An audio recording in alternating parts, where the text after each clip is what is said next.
Pardon me for just a moment. I was so busy welcoming everyone that was traveling today that I failed to get my microphone on. Get that taken care of right now. It's good to see everyone this evening. It's especially good to see all of our young folks who were traveling with various ones up to Racine for the time that you have together up there. I understand that everyone really enjoys that, but it's really good to have all of you back with us this evening. Glad that everybody got back safely, and everybody seems to be happy, if not a little bit tuckered out, a little bit tired, but still it's good to see everyone. As a parent, those of you who are parents, if you were thinking that perhaps your life here upon this earth was drawing to a close, what would you like to say to your children? Almost kind of like last words of wisdom or encouragement to them. The passage of scripture that Brother Tom read for us just now was something that was written by the Apostle Paul to his son in the faith, Timothy, and he referred to him as his son because Paul baptized Timothy. He baptized him into Christ, and he looked upon him as his son in Jesus Christ. So parents, as you listen to the reading, would the things that you would say to your children, or a letter that you would write to your children, as you at least saw that life was drawing near to an end, how would it compare with what Brother Paul wrote to his son Timothy? He wanted to encourage him. He wanted to share his experience with him, because Timothy was a young man, and he had to face long life as far as Paul knew. And so he knew that it would be good for him to impart some of his wisdom, some of his life's experiences with him, warn him about some things, and instruct him about other things.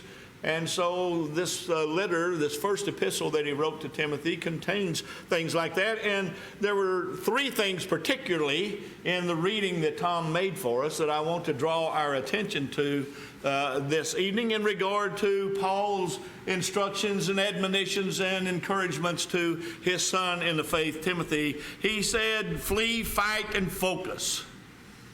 And I think that as we think about that, and as we will investigate that this evening, you can see how wise Paul was in encouraging his son in the faith, Timothy, to do those three very important things. Obviously, this is not an all-inclusive list or an all-inclusive thing that Paul wrote to Timothy, but at least in this part of the epistle, these are the things that Paul wanted Timothy to pay close attention to. We begin with the fact that Paul tells Timothy, you know, it's just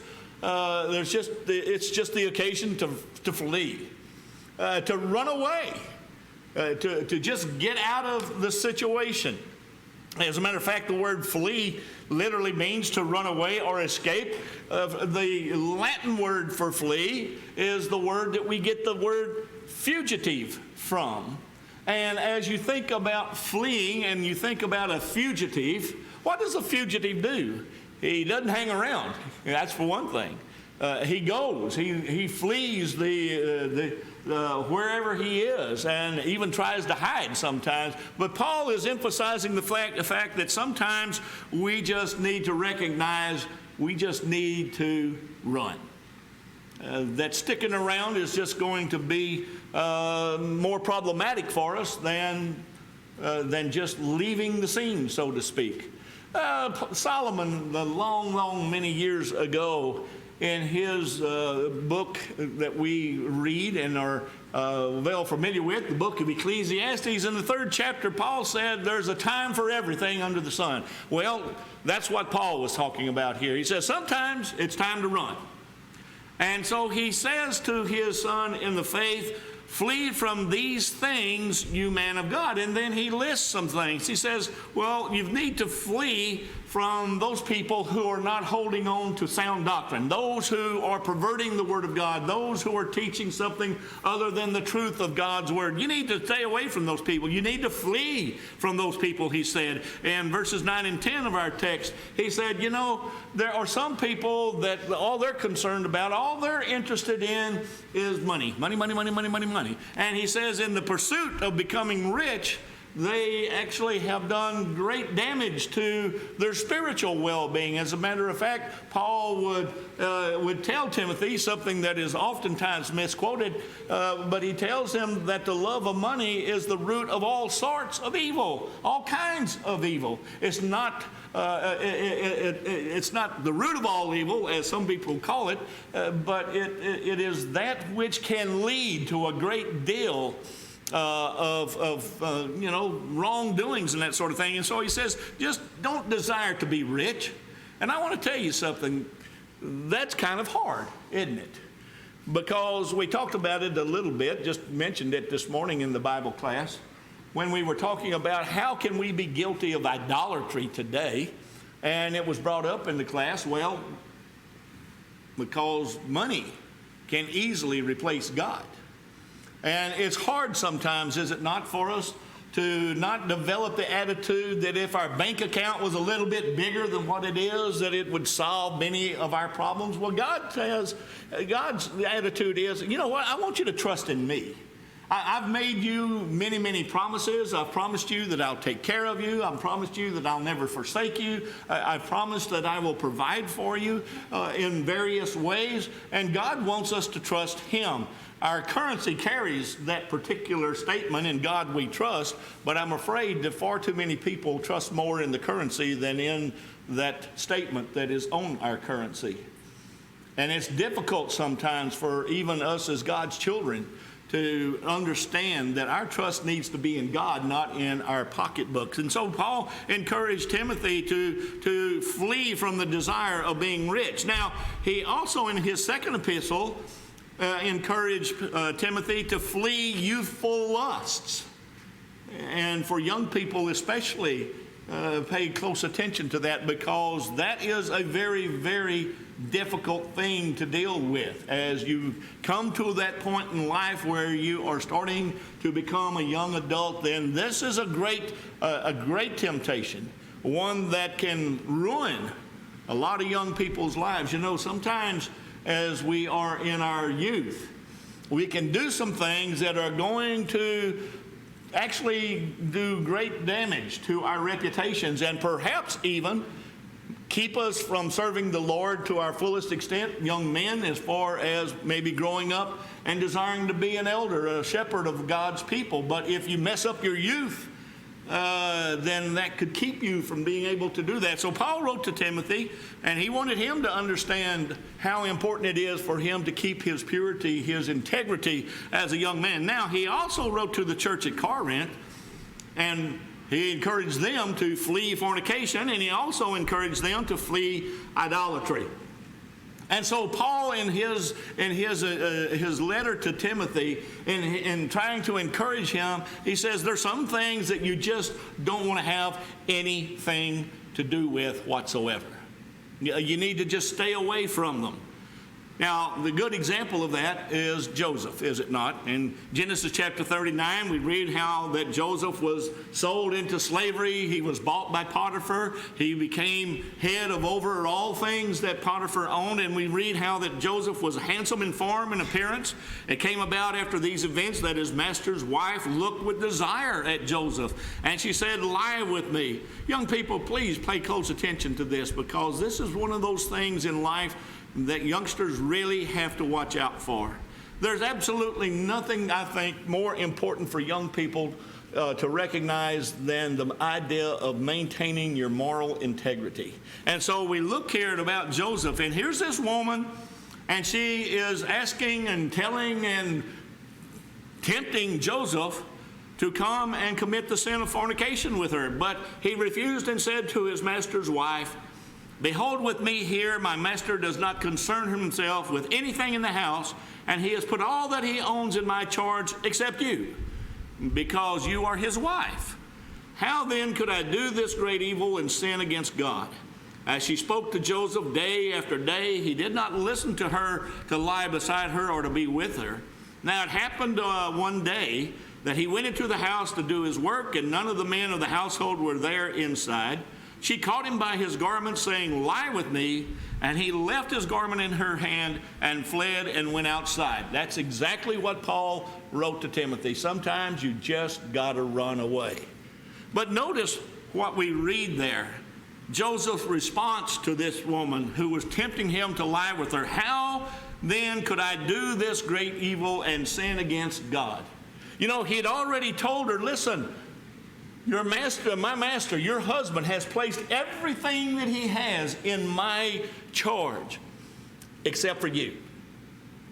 But when he tells her why he will not lie with her, he does not say, well, it would be a sin, I would be doing something really bad as far as my master is concerned. He didn't say, well, if I did that and my master, your husband found out about it, he's liable to kill me. He didn't bring any of that stuff up. He said, how then could I do this great evil and sin against God? And that's the key right there. That we need to recognize that all of our actions and all those things that we could do that would be considered to be sin, it is a transgression against God first and foremost of all. And so sometimes we just need to understand, just run. Just get out of that situation. But not only that, but he said, you man of God. You man of God. You know what Paul was doing there? He was reminding Timothy who you are. One of the things that we need to remember every single day of our lives as Christians is who we are. We're children of God. We belong to Him. He has purchased us with the blood of His Son, Jesus Christ. Paul wrote to the church at Corinth in 1 Corinthians 6, and in verse 19 and 20, he says, you're bought with a price, therefore glorify God in your body. The King James Version says body and spirit. Glorify God in your body and your spirit, because he says you've been bought with a price. We belong to God because He has purchased us. And so Paul reminds Timothy, listen, you need to flee from these things because you're a man of God, because you're a Christian. This is just a part of what it means to be a child of God. Now, he also says, but you need to pursue some things: righteousness, godliness, faith, love, perseverance, and gentleness. Now, righteousness is just simply that which is right according to what God has defined as right. God is the one who holds the absolute standard in regard to what is right and what is wrong, and He has revealed that to us in His book. And so if we're going to be righteous in the sight of God, then we have to then be practitioners of righteousness. In 1 John chapter 3 and verse 7, John just makes it clear the man who practices righteousness is a righteous person. It's really a very simple thing. You've got to do what is right in the sight of God in order for you to be a righteous person in His sight. Godliness, to be devout, affinity for the things of God. 1 Timothy 2, verses 1 through 3, Paul writes to Timothy and he tells him, he says, I want you to pray and make entreaties and thanksgiving for all men, because this is the will of God that you do so. You know, this idea of godliness, it's not just being God-like, even though that would certainly be a part of it. But by definition, it actually has to do with not only a willingness to obey God's will, even though sometimes we might not understand or maybe not even agree with it. It's not just a matter of a willingness to do God's will. It's a matter of recognizing God's will is best. And you want to do God's will, and you take pleasure in doing God's will. That's what a godly person is someone who takes pleasure in following the will of God, being God-like. He says, you know, be a person of faith. You're a man of God. Be a person of faith. Faith that comes as a matter of conviction. You know, as Christians, we have to have a conviction, okay, I'm going to, like Joseph, I'm not going to sin against God. I know the temptation's going to come, but I'm just simply not going to give in, because I have all the evidence in the world that I need to know that God is real, that Jesus Christ is the Son of God. He died on the cross for me. I wouldn't have any hope whatsoever. It hadn't been for the sacrifice of Christ. And so I'm going to believe that God is real, and according to verse 6, that He's a rewarder of them those who believe in him. Okay? And then he says you ought to be a person of love too. And that love is the agape love, active goodwill. That is the love, by the way, that we read in John 3:16, for God so loved the world. God had this active goodwill. God had this attitude toward lost humanity that despite the fact that we didn't deserve any of his goodness, he sent his son Jesus to die on the cross to save us from our sins. You need to have patience. Over in Hebrews chapter 10, and we're going to actually read that verse in a few minutes, so I'm not going to read it right now. But that patience has to do with endurance, being prepared for the long haul, so to speak. And then he says gentleness. Fine, says gentleness. I like that. Sweet reasonableness. If you're a gentle person, you have a sweet disposition toward other people. And not only that, but Galatians 5 verse 22, that's one of the fruit of the Spirit. If we're going to be a child of God, as Paul reminds Timothy here, you man of God, you need to be a person of gentleness. You need to have a sweet disposition, and you need to be actively displaying and showing in your life the fruit of the Spirit in your life. So, sometimes it's time to flee. But Paul also says sometimes it's a time to fight. And I think that David is probably a good example of that. This business of fight is, the word fight there is in the present imperative mode. That is a continual action. That is to say, keep on fighting. So when Paul says fight the good fight, he says just keep on fighting it. And the reason why we have to keep on fighting it is because we have to fight Satan every single day of our lives. Peter talks about how that he walks about seeking whom he may devour. Every single day of our lives, we have to do battle with Satan. Now, Joseph gave us an example of sometimes you just have to run away. Sometimes, though, you have to make a stand for God. Sometimes you have to, it's just absolutely, as a matter of fact, I would say most of the time, you just have to recognize my job as a child of God is to stand firm. Just not give in. Just stand firm in the faith. David actually ran toward his enemy, we're told. He ran toward Goliath. Now, I don't think that God would be telling us you need to run toward Satan all the time. That probably wouldn't be a good thing to do. But the deal with David was that he came and he faced Goliath, and he told Goliath, you come at me with a javelin and a spear. I come to you in the name of the Lord of hosts, the God of Israel. And what the problem was there was all the army of Israel, including their king, King Saul, who stood head and shoulders above everybody else was scared to death. And nobody would answer the challenge of Goliath. And all of you know the story. Even our youngsters know the account very well. But here came along this kid, about 17 years old. Archaeologists seem to think that about this time in humanity's life that the average height would be about 5'6" or so. David might not have even been that tall by that time. But at any rate, here comes this kid, probably about half the size of Goliath. The difference between David and the army of Israel and their King Saul was they were looking at Goliath through human eyes and seeing how big he was. David was looking at him through the eyes of faith, the eyes of God, and saw him a tiny little bitty speck, which this battle is already over, because I come to you in the name of God. I come to you in the name of the Lord of hosts.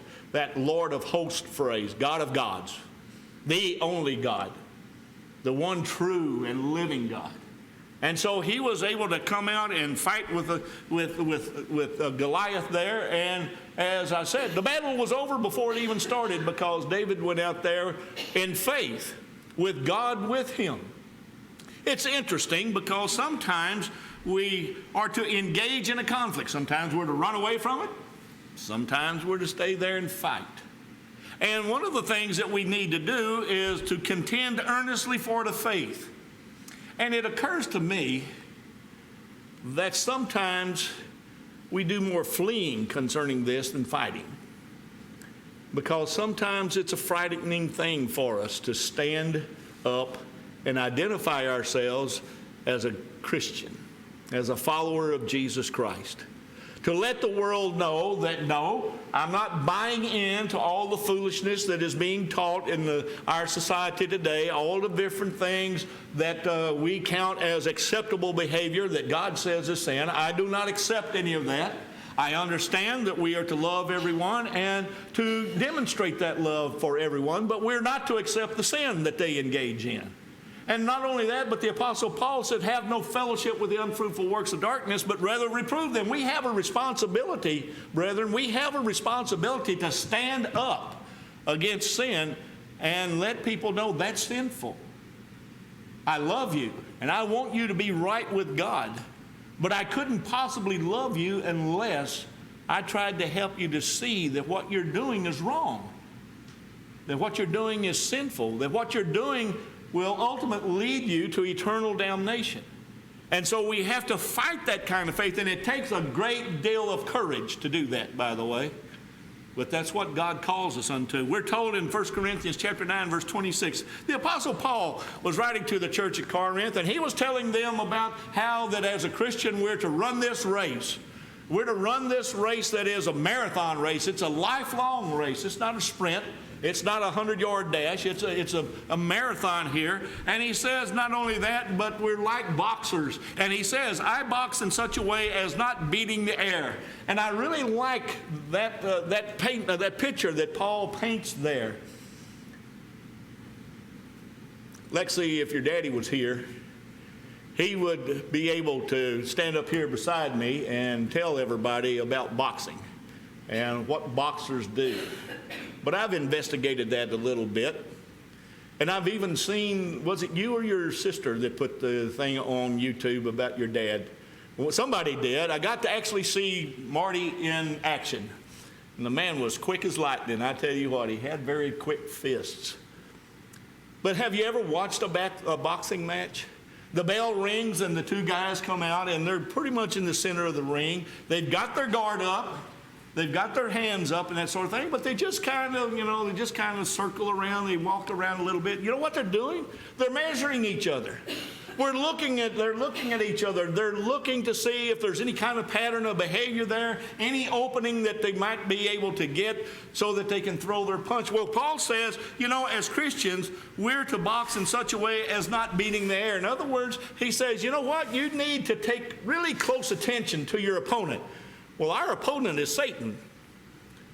And we are told in the scriptures that we're not ignorant of his devices. Well, that's true if you read the scriptures and learn about his devices. We need to measure our opponent. Our opponent is Satan. We need to understand his powers. We need to understand what we're up against. He was a worthy opponent of our Lord Jesus Christ while he was here upon this earth. We cannot possibly take him for granted. We cannot minimize his powers. We need to understand what we're up against, who we're up against, and we need to fight. The Apostle Paul, writing to the church at Ephesus, says, and having done everything to stand firm, stand therefore. You know what comes right after that? He tells them, listen, you do everything so that you can stand firm. And having done that, that's what you need to do. You need to stand firm. And then the very next thing he says is, put on the full armor of God. We need to understand that we need to put on the full armor of God and keep it on. Never take it off. Because our battle with Satan is a lifelong, 24-hour-a-day, so to speak, job. It's a battle that we're in, and we're in a battle for our eternal souls. And so sometimes we just have to fight rather than run away. I had a good friend that went to Vietnam, and he was one of the fortunate ones that came back, and pretty much came back intact. But like most of the people who went to Vietnam, did not want to talk about his experiences over there. But he did talk with me one time for just a short while, and I asked him, what was it like? And he says, well, sometimes when you were out on patrol, the foliage there was so thick that you did not know from one step to the next if you were going to come face to face with the enemy. Because you could take one step and clear a certain tree or some kind of foliage, and there would be your enemy. And he was there for one reason, and that was to take your life. And I said, did you ever encounter that? And he says, one time. And I asked him, did you kill him? And his only answer was, well, I'm still here. But our foe, Satan, is around every corner. He's behind every tree. He's behind every bush. And he even disguises himself as an angel of light. And it might be your very best friend could be an agent of Satan. We have to be paying close attention, and we have to keep on our guard, and we have to be prepared to fight the battle of our spiritual lives. And then Paul says, well, you need to focus. Now, that's not the word he used. He said, take hold of eternal life. I wanted to alliteration here. So take hold of eternal life didn't start with an elf there. So I think that basically what Paul was saying, you need to stay focused here. Take hold of eternal life to which you were called. That word, that phrase there, take hold, literally means to seize upon, to take possession of. Take hold of eternal life. Have you ever handled a piece of crystal, very, very expensive crystal? It's very fragile, and it's very expensive. And I want to tell you, if you've ever held a piece of genuine, I mean really good crystal in your hand, you hold it for a dear life.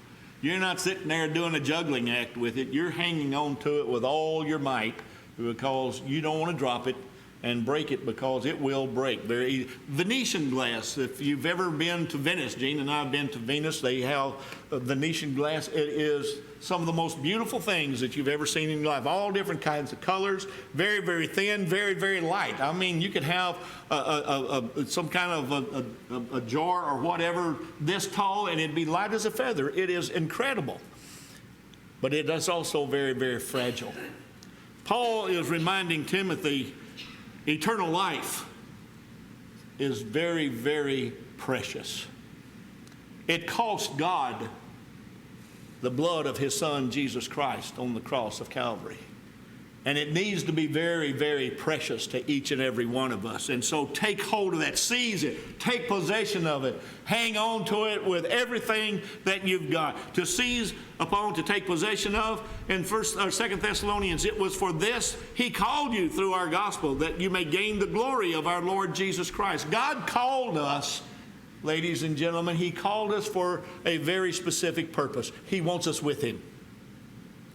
It's hard to understand, I know it is. I think about it quite often. I think about my life. I think about what I've done with my life. I think about where I am right now. I think about where I think I ought to be, where I would like to be, where I should be. And I have to, as I think about those things, just kind of shake my head in wonderment that God actually wants somebody like me in his presence. But Paul wrote to the church at Thessalonica, and he says, he called you through our gospel that you may gain the glory of our Lord Jesus Christ. And we have to stay focused on that. To the church at Colossae, he said, set your affections on things above. We have to have tunnel vision, if you will. We need to keep blinders on, if you will, to keep the allurements of the world and Satan's devices. We need to not pay any attention to those things. I once had a friend who was wanting to quit smoking. And I went someplace with him, and I noticed after he had already been trying to quit smoking and had been without smoking for several weeks, but I noticed there was a pack of cigarettes in his shirt pocket. And I said, well, if you're quitting smoking, what are those cigarettes doing there? And he says, I've got them there to make sure, to just test myself to see if I've got the strength to resist it. That's not what God says. That's one of those flee things.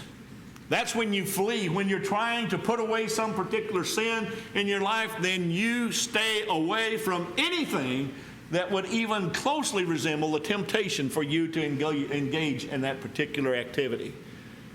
Fleeing sometimes really is the best thing to do, but we have to stay focused. We're told in Titus chapter 1, in the hope of eternal life, which God, who cannot lie, promised long ages ago. Our hope is life everlasting in the presence of God, sharing in the glory of Jesus Christ. The Hebrew writer tells us that it's the anchor of our soul. It's what gives us this stability in our lives. We have a genuine hope of living forever. Every human being wants to live forever. And God has made it possible for us to do that very thing, to live forever, but not on this world that's broken, that is filled with sin, that is filled with horror and filled with shame and filled with difficulty. God has made it possible for us to live forever in His presence in that perfect place called heaven. And Paul wrote to Timothy and he says, I want you to focus on that. Take hold of eternal life. Hebrews chapter 10, I told you I wanted us to read this. Hebrews chapter 10, 34 and 35, therefore do not throw away your confidence, which has a great reward, for you have need of endurance, so that when you have done the will of God, you may receive what was promised. The Hebrew writer was writing to his brethren, and he was telling them, listen, don't throw away your confidence because you have need of endurance. You know what follows just a couple of verses later after these words were written? Hebrews chapter 11. And all of those people who witnessed, and God held up as witnesses for us, that you can take hold of eternal life. You can be faithful. You can do incredible things. You can do amazing things. When you stand firm, when the time is right to stand firm, when you flee sometimes, when it's the right time to flee, and when you hang on to dear life for eternal life, then it's not anything that you can't accomplish for God. I can do all things through Christ who strengthens me. And so Paul wrote to Timothy and he says, flee, fight, and focus. And that is our plea this evening for everyone that is here. Every single one of us who are here and members of the body of Christ, we need to pay close attention to these words of encouragement. Sometimes we need to just run away. Sometimes we have to stand in the strength of our Savior Jesus Christ. By the way, Paul listed that first there in Ephesians chapter 6 before he even got to the full armor of God. He said, stand in the strength and might of our Savior. Sometimes we have to stand with Jesus as our helper. But all of us as children of God need to stay focused on what lies ahead of us, what God has promised us, what lies beyond this life. And those who are here this evening and not a member of the body of Christ, you need to just flee from service to Satan. And you need to come to Jesus and stand with Him, doing the right, doing what God would have you to do. And hang on to eternal life that comes and is found only in Jesus Christ. And if you need to come to Him this evening to enjoy that wonderful relationship, we invite you to come right now while we stand and sing this song.